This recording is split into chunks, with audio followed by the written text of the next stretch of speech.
Welcome to the Salmon Runs YouTube. Enjoy the video. Park the Mini Cooper, engage the parking brake, and remove the key from the ignition so the transmission is stable and you cannot accidentally start the car.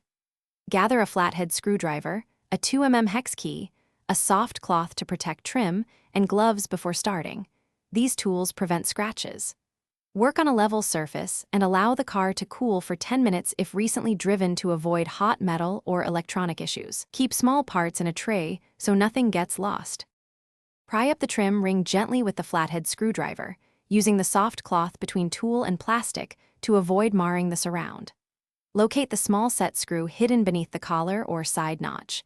Insert the 2mm hex key and loosen it counterclockwise 1 turn to relieve tension, but do not fully remove the screw unless replacing it.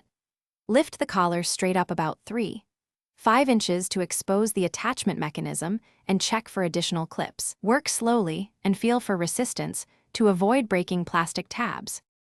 Pull the gear knob straight off with steady force while wiggling slightly to disengage the spring clip. Apply even pressure to avoid bending the shift rod.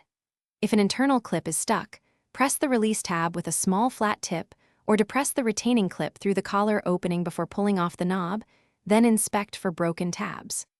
Reassemble by aligning the knob on the shaft, pushing down until it seats fully, tighten the set screw snugly, but do not over-torque, and snap the trim ring back into place.